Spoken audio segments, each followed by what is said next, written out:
So following the recent launch of the new T-Series irons, the 100, 150, 250 and 350, Titleist have talked about blending sets more this time round than ever before. So we thought we'd hit the 6-iron and 4-iron in each set, because at that end of the set, that's where you're most likely to blend, and give you examples of what you can expect from each head and why it might suit you.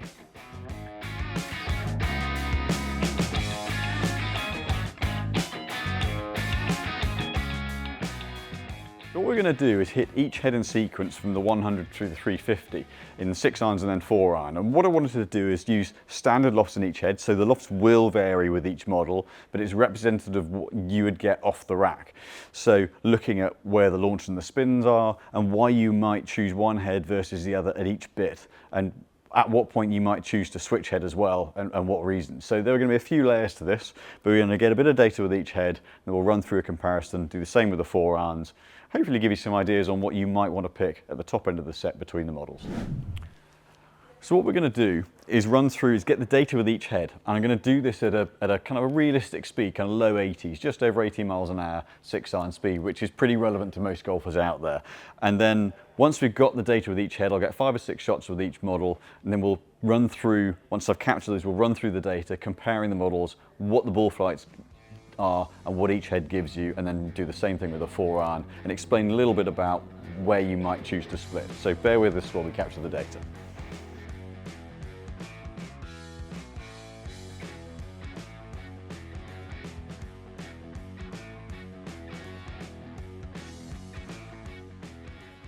So T100, not the most leading head out there, very much the player's end of the series, but decent launch, moderate bit of spin.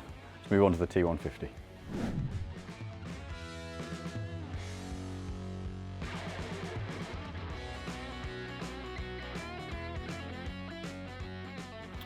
So at the T150, still a reasonable launch out of it. You can feel a bit more pop off the face and a bit more speed. So let's move on to the hollow body of the T250 and see what that does now. So if you're enjoying the content and the deep dive into the data, check out the latest fitting video and see how we put it into practice in a real-time fitting.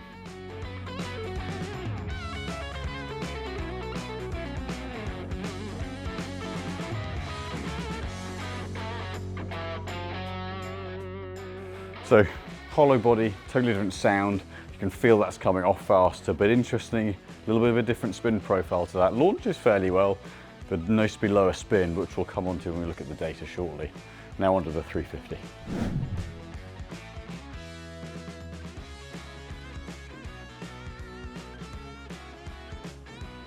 So the most hollow bodied of all of them, deepest weight back, in principle most forgiving.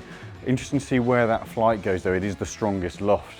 It's 3 odd degrees stronger than the T100, so interesting to see where the launch and the spin characteristics kick in and what it does to distance, flight, but also that spin control and result into the green. Let's check out the data. So let's have a look through the data now. I know we don't want to overshare data on the screen, but in terms of with the comparison of those 4 heads, we need to have them all there to be able to run through it for you, so bear with us on the data side of things. So I'm going to start off with the input. So this is basically saying like angle of attack, path, face to path, very, very consistent. This isn't the case of me saying, look how good I am, but this is really about saying what we're seeing here is angle of attack's the same, less than ½ degree tolerance, path the same, face angle 1 degree difference. So actually any of the shot data that we're seeing is down to the heads. Similar going down the other side here, club speed, it's actually slightly lessened as I've gone through, I've dialed it back a little bit. So any ball speed gain as we've gone from T100 to 150 to 250 to 350 isn't because I've hit them harder. So just to highlight a little bit, the input data it's a human test, it's as consistent as we can get it. So when we now have a look at the ball data, this is really down to the heads and the heads alone.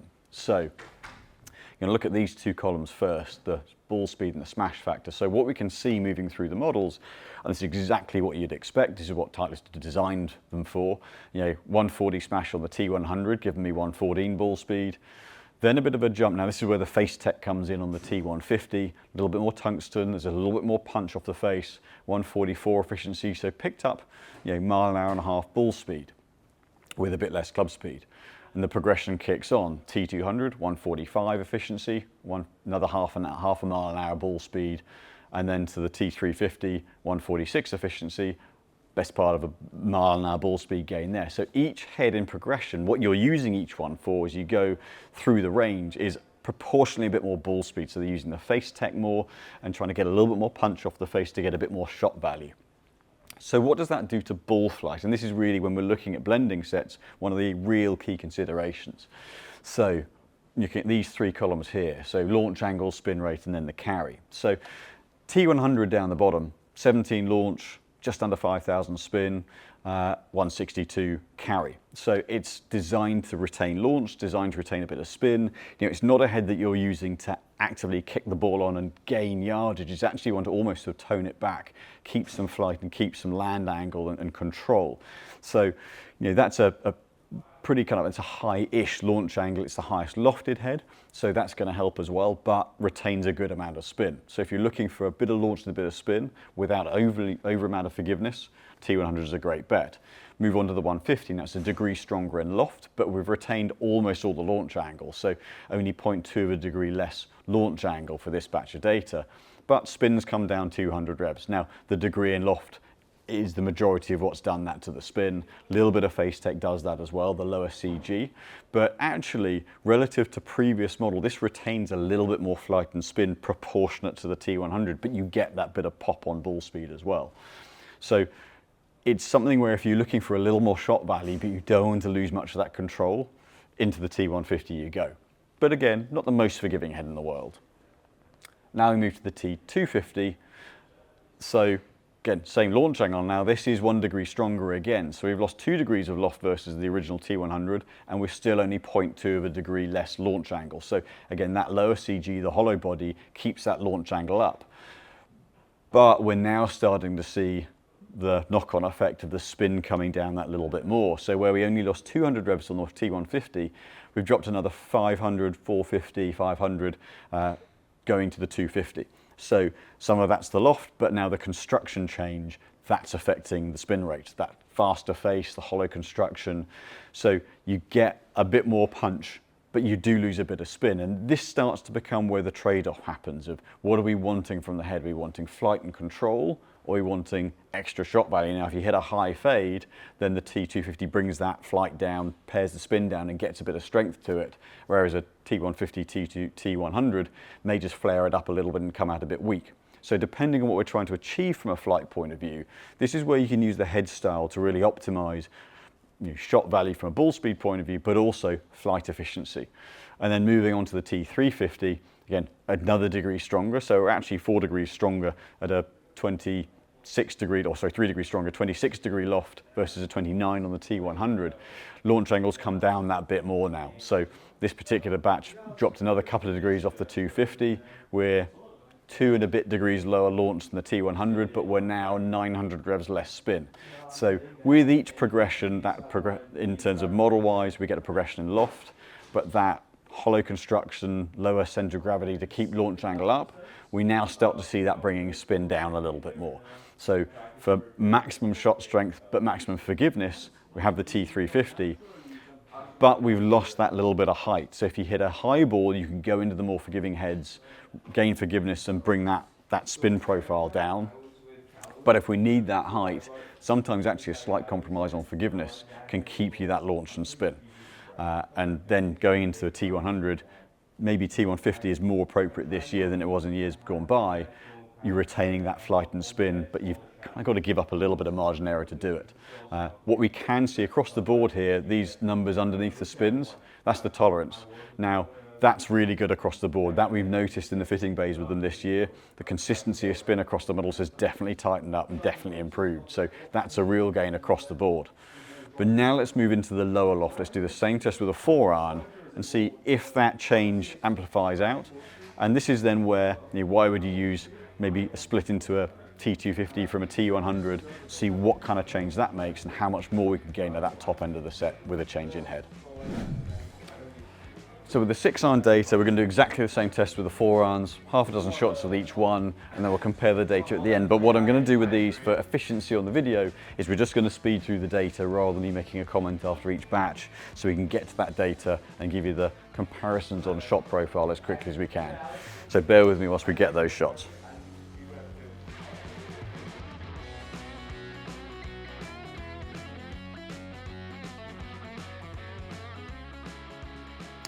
So let's look at the data for the 4 irons in the same way we did the 6. So again, just to highlight where it's club head differentials, we've got attack angle, okay, 3/4 of a degree, a little more variance than on the 6 iron, but still minimal. Path, 1/2 degree, face angle, a degree or so, but again, all the patterns are all the same. Input wise, obviously got better at regulating the tempo of my swing here, but we're within 1/2 mile an hour. So the input is again the same. So this is really down to what does each head do to influence performance. So where the lofts develop, the T100's at 23, the 150 and the 250 are both at 22, but then the T350 goes to 20. So there is that loft progression through the set as there is in the 6 irons. So that's something to bear in mind when we're comparing the launch angles and the spins on these, that the loft differential makes a slight difference as well. For me, ball speed wise, and this is where with the T100s, they've put that little bit of tech, they've got the cutaway behind the face on the T100 and the 4 and the 3 irons now. What I'm seeing is that's gaining me that bit of ball speed in line with the T150, basically in line with the T250 as well. So whilst there is a progression forgiveness on those 3, now they're using that channel behind the face on the 100, the 100, 150, 250 are all pretty good for ball speed.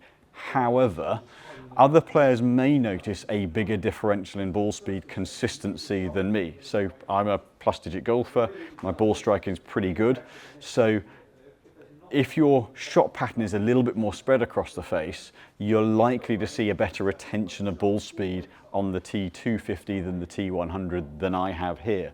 So strike quality is always something that you're going to look to in this bit of the bag as to how much forgiveness do you need and what difference is it actually making. There is also the visual element. Bigger club head might just seem more friendly, so that has to play a part too. But in terms of actual ball speed on solid hits across those 3 heads, very, very similar. When we go to the 350, this is when we see a jump. I mean, that head felt so easy to hit. There is that jump and loft of 2 degrees. That's going to make a little bit of difference as well. But that smash going from 145, 46 on the 3 other heads, 149 on the 350, there's a noticeable jump in performance off that head from a ball speed point of view. So that will affect the distance that we're about to come on to next. So between the heads, what are we really looking at the difference being? So now they've got the tech on the T100. Between the 100 and the 150, there's a degree in loft difference. So the 150 has come out that little bit stronger, 1/2 degree, 0.6 of a degree stronger on launch angle, and the spins come down as well. So again, with the 100s, the design principle is keep launch up, keep spin up. So we've got decent launch and spin out of that head, particularly at this club speed. It's actually now got some ball speed to it as well. So this is much more about trajectory differentials than ball speed differences, which it used to be in the previous model. So if you're looking to strengthen the flight a little bit and not let it pop up too much, T150 is definitely doing that for you. If you're looking for the higher, softer hitting flight, you're playing into greens, then T100 now gives you ball speed with that higher flight. So that's quite an interesting one. We're certainly, whereas last year we did quite a lot of split sets of 150 to get the ball speed gain over the 100, not even going to be looking at that this year if we want to retain flight. So that's definitely one area where one of the blends now isn't really a particularly great option anymore. Comparing the 150 to the 250, now these two are the same loft. So spin-wise, 70 revs difference, a little bit more out of the T250, but nothing really tangible. What we do get is almost a degree extra of launch angle. Considering they are exactly the same loft, we're seeing more height, a little bit more forgiveness, maybe a fraction more ball speed, but I wouldn't put a strong element of performance gain on that. But we're definitely seeing more margin of error and more height. So this again comes back into forgiveness. You can gain a bit of forgiveness, but you can also gain that little bit of height without the spin dropping. Again, a big element of Titleist design principles this year. So T250, definitely a better head for long iron performance than T200. That's retaining a bit more spin, definitely kicking launch angle up that little bit more as well, but that spin retention really key. And now T350, it's a really strong ball speed, but that stronger loft has brought flight down. We're a degree and a bit lower launch, but with 500 revs lower spin. So where you gain a lot of ball speed, you'd be going to 350, you're trying to maximize ball speed, but in doing that, you're going to see a flat flight. And I think we have to start looking at practicality of these heads. This is a moderate club speed. Unless you've got a lot of club speed and therefore ball speed, that T350 is coming out like a bullet. So if all you're looking to do is flatten it out, chase it out and get it running a long way, it's a great head. We're not going to be doing many 4-irons in this head other than possibly as a driving iron, because that's just not enough ball flight. So whilst the 4-iron is available in that set, unless you hit a really high spinny ball, and we're trying to get flight down as much as possible, we're more likely to look at a U505 to kick launch angle up and add a little bit of loft proportionally in the 4-iron head. Essentially, that is a 3-iron loft, so that plays a bit of a part in it, but what I'd be looking for spin-wise out of a 3-wood, it is an exceptionally low flight. So these are the other elements. We've got to look at ball speed progression, forgiveness progression, but if you're putting a 4-iron in the bag, you've got to have enough flight. And that actually leads on to one other question. It's actually, realistically, certainly at these sort of speeds, how useful is this club out on course? Unless you're playing windy links style golf, that flight's still quite low. I'm going to hit one with the 350 at my normal speed, which would be more like 91, 92 miles an hour, just to display what the differences are between that batch of data and at higher speed, because I think that's relevant to put in here as well to make relevance of where a 4-iron actually plays. But taking it back to most Birdie.com's normal golfers, your kind of moderate speed players, if you're looking to retain that bit of launch, 100 and T250 for this sort of club, we're looking to get flight up, get a bit of height onto it for this kind of club to make it relevant for playing into greens, playing into par 3s.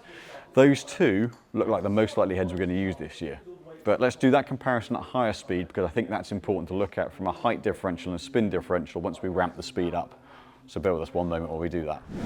So what we're going to do with this one is, I think it's relevant with the 350 head to hit this at my normal speed, so more kind of up over 90 miles an hour, to just show where that flight changes, because with more speed comes more force, and that will change that flight data a little bit. So if I put my normal pace of swing on, we were at 13-bit launch, 3.2 on spin, where does this then take me? If I put full pace on. So ball speed's up to 137, 92 miles an hour, club speed. So interesting enough, flight data doesn't really change a lot. 13.5 launch, 3.4, 69 on spin. But the bit that makes the big difference is how high it ends up getting. So whilst the spin doesn't develop too much, because at this loft it's not going to, one of the things to take into account is what the peak height is. So some of the data in a fitting that we talk about is peak height and land angles, and those are really, really key ones to pay attention to. It's not going to be relevant for most golfers on a 6-iron to get 45-degree land angle and a 90 to 100 feet peak height, because simply the ball speed isn't there to achieve it. But when you're getting into the longer irons, getting a land angle, getting a spin, getting a peak height high enough to get some control, that's really critical, because actually we're using these clubs to play into greens a lot of the time, and we don't want tons of run out. And it takes peak height to get that land angle control. So yeah, we kept the 148 efficiency, we kept the flight strength there, but at this sort of speed, we're then looking at, right, how strong do we want it to be? At my speed, this is almost a 2-iron, this is a 3-iron loft. Am I looking for it as an off the tee club? Am I looking for it as an approach shot club? And then you're tailoring ball flight and forgiveness profile, spin profile to whether you want that flatter style run out, or whether actually, again, we're going to get that much more height. I'm going to be up at 90, 95 feet with that. That then gives me the option to play it into a green and still get some control. So there are, I think it was a previous combo set video that we did where I said there are going to be lots of questions coming off of this, because there is no one right answer for every single golfer. It varies a little bit in terms of what you're looking for from a forgiveness point of view, what your impact dynamics are, what launch and spin you get. So really paying attention to what those numbers are, and going and testing with someone who can actually give you an informed decision about whether it's a relevant club for you to play or not. Make sure you get the job role right, because you might well find now that you're stopping at a 5-iron and moving into a hybrid, or a lofted wood in some cases, is the best way to go to get that peak height and control, and actually make the club user-friendly, actually usable and relevant in more than just a very small amount of situations on the golf course. But I hope this has helped show what the progression in performance is between the new Titleist models. So for anyone going for a fitting, at least you've got a start point on what the heads do, what they might do for you, and why you might look to interchange between them at that top end of the set to give you the best performance possible. So I hope you've enjoyed this video. Hit the like and subscribe button. We'll follow on with some more videos shortly, maybe with those speed differentials coming in the next video.